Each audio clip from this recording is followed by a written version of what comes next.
who inspired you, or what inspired you to want to do interviews? 60 Minutes.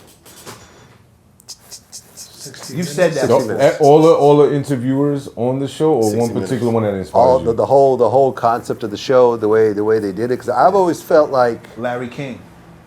Another one.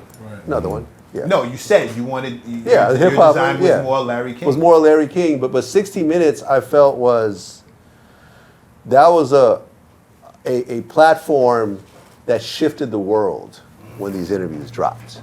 Mm-hmm. You know what I'm saying? Like everybody. They would do a story, and laws would change based on the story. And when I would watch this, and then I would go watch hip hop interviews, and think how lame they were. Yeah. You know, I'd watch these radio interviews and think about how they ain't talking about shit. And these interviews are just being tossed away. You know what I'm saying? And this is why, like, I'm glad with this hip hop power list, you know, that Complex put together, that it wasn't a bunch of the old school radio dudes, because I feel like those dudes are kind of like the old way of hip hop journalism, where they don't want to ask too many tough questions, just focus on the new album that's coming out and a bunch of like softball type shit. Where like 60 Minutes is like, yo, like we're gonna go straight into it, and we're gonna go hard, and this is really going to change the world after this interview is done. Whereas all these hip hop interviews, unless you had someone that was very outspoken like a Tupac, most of them are forgettable. Yeah. So my thing was Vlad TV was gonna be like the 60 Minutes of hip hop. So that inspired me, and I still watch the show, you know, almost every episode that I can. So yeah, that there was no one in hip hop that I looked up to on the interview side of things. Not a single person. And shout out to all the legendary dudes like, you know, Sway and Big Boy, Mecca.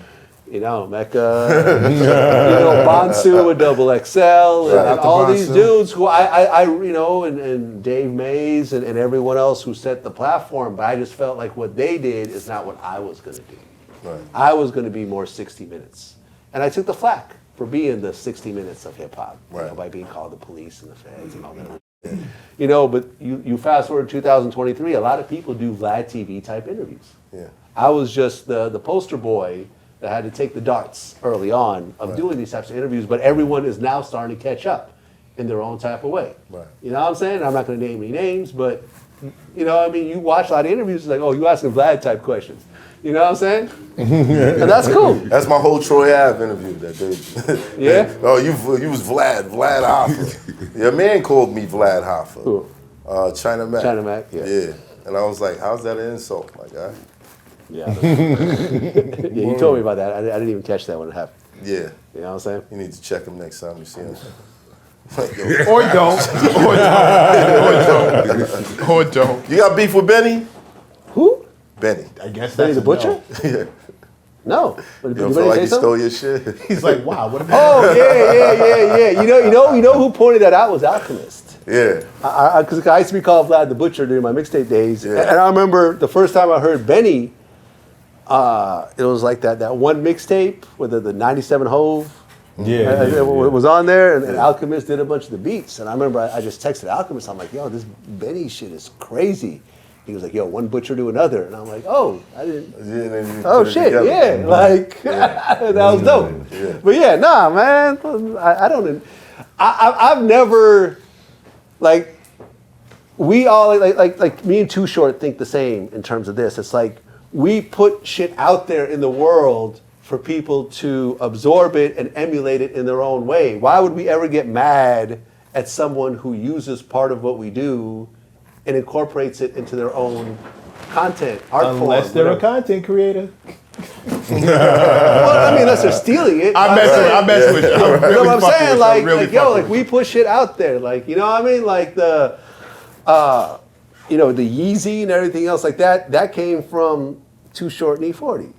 They're not complaining, crying. Oh, we need to get our. Nah, like we put the shit out there, and people emulate it, and people work it out in the same way, just like I emulated 60 Minutes and all these other people that I watched, and we all create it, and the art form continues, and the creativity continues, and everything else like that. I'm never mad at that, man. You know, there's been lots of, and some of these people have been cool enough to come on my show and tell me, like the Sean Cotton or the Adam 22s were like, yo, we were heavily influenced by what you were doing just because you were doing it before us. Right. And we've had our own spin on it. We've made millions of dollars. Right. And that's dope. I've never asked for nothing off that. That's y'all shit. Right. You know what I'm saying? Come do my show, cool. If you want me to do your show, cool. I've always like, if someone comes on my show, I will always return the favor. And I always feel like it's some fuck shit when someone does it. Yeah. You know what I'm saying? If I do their show, yeah, and then they're too busy. It's kind of whack. They're too busy to suddenly do my Or you do their show and they never put it out. I've never had that. Yeah. Yeah, I've never had that. I don't know what you're talking about. Yeah. So, Vlad, anything next for you? anything else happening? What else can we look forward to? I mean, let's see. Tomorrow, I mean, by the time this comes out, this will be out. The you know, the Nigerian brothers who were involved in the Jussie Smollett hoax. Oh yeah. You got him? That's coming out tomorrow. Wow. Juicy Smollett'S. Yeah, Juicy Smollett. I haven't brought that up. Jussie Smollett. So just, what was the whole gist of it? The gist of it was... Because they're obviously not in jail, so... No, they weren't charged with anything. Right. They didn't do anything wrong, right? The gist of it was that, you know, one of them was a stand-in on Empire.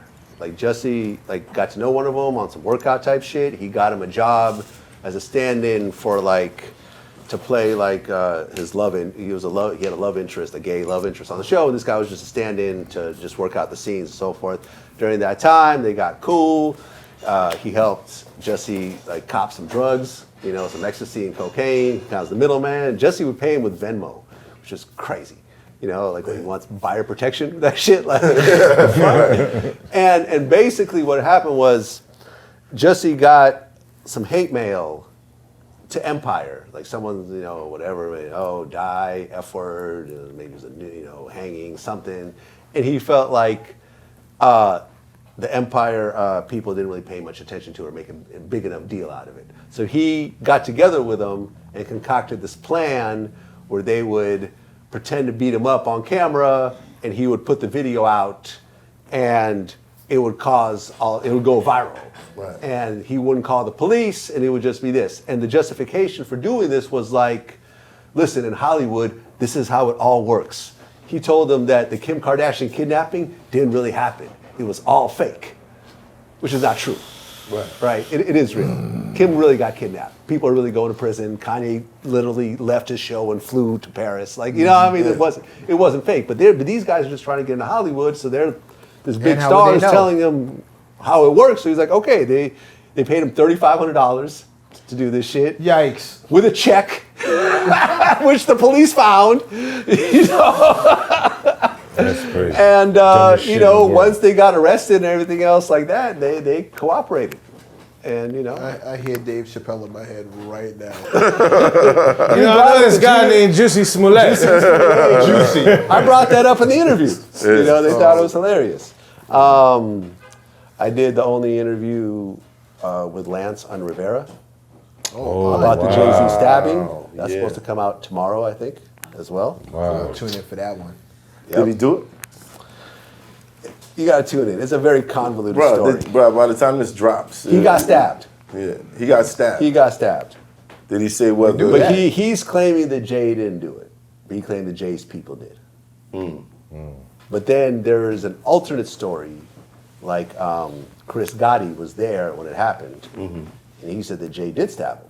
He saw the knife in Jay's hand, and he got him out the club and everything else like that. So there's conflicting versions of the story. Wow. Right? And, Chris said, I have no problems with Lance. Like, I'm cool with Lance. I'm just telling you what I saw. I was there. Right. Murder Inc. was in the building. You know what I'm saying? And Jay told a slightly different version of the story in his book. So there's sort of like these three versions of the same story.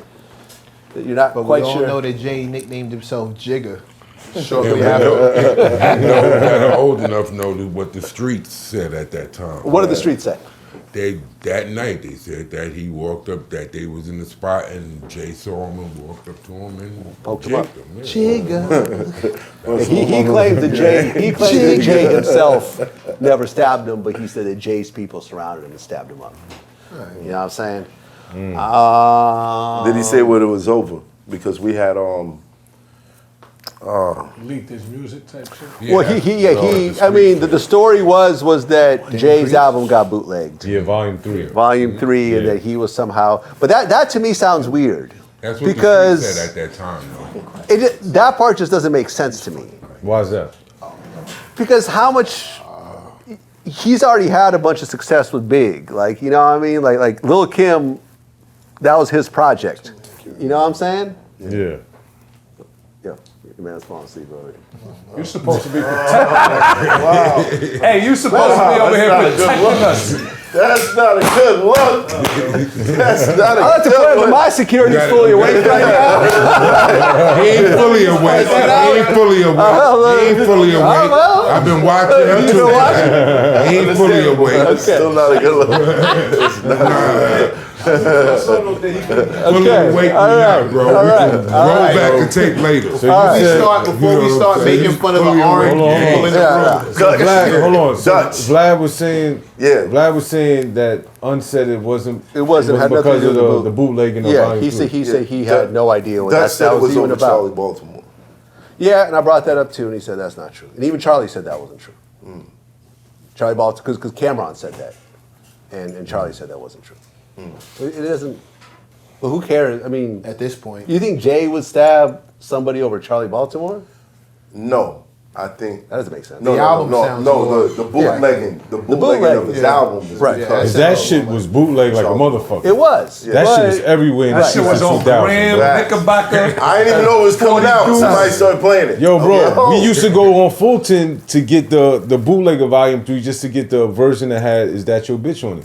Word. Because the Yeah, original we're back version to didn't the have it on bootleg. it. Yeah, to we've bootleg. come 360. Back to bootleg. I'm Back to saying, it is what it bootleg, is. yeah. Everybody I There don't wasn't know. no like CD. internet then. Yeah, he claimed. What's that? There wasn't no internet. There was no then. internet. You had to go get yeah, that you shit had to off go the to physical burn copy. Yeah, Bootleg he claims he had nothing to do with the bootleg. And to me, it sounds a little bit crazy because like I said, he was Big's business partner. He was involved in he was a partner in the Junior Mafia album. He was a partner in Lil' Kim's first Right. album. He was the Not Tonight remix. That was him. Cameron signed to him initially. Right. You know what I'm saying? Confessions of Fire and all that type All of that shit. Yeah. Maybe it was one of his mans on his team. Possibly, but how much money do you? Once you bootleg one copy, It's over. It's over. It's over. So you Everywhere. can't really make a bunch of money. You can't collect revenue. You can't. Yeah, you can't just keep bootlegging and bootlegging. And you're making all this like it doesn't make sense. Niggas had a street team running around like collecting all the bootlegs. And remember MOP did that too. It was walking down the I Ave. did that on 2/5, but it was a mistake. Because to a certain extent, they kind of popularized stuff too. Right. And I wasn't my in a stuff used to position get to feel bootlegged. bad I about mean, I got the into it with bootleggers as a mixtape DJ. I remember on Flatbush Ave, I got into it. There was a whole song. If you bootleg, you get your leg broke. But that's what was ridiculous. 50 Cent's whole guerrilla marketing tactic. It worked for him. By putting the bootlegs Yeah, out. Like, yeah. go ahead. Yeah, he would get give it it to out the there. bootleggers. And it worked for him. It worked. It more than worked for him. Yeah. You know what I'm saying? But ultimately, you got to have that good product at the end. And Get Rich or Die Trying was that product. Right. If you had dropped a whack album after all the bootlegging, it wouldn't have mattered. And now we have You gotta AI. be a 10. You gotta be a 10. Now we have high tech bootlegging. We have Yeah. AI. You got AI. The internet. One copy gets out. It's out everywhere. But don't worry, folks.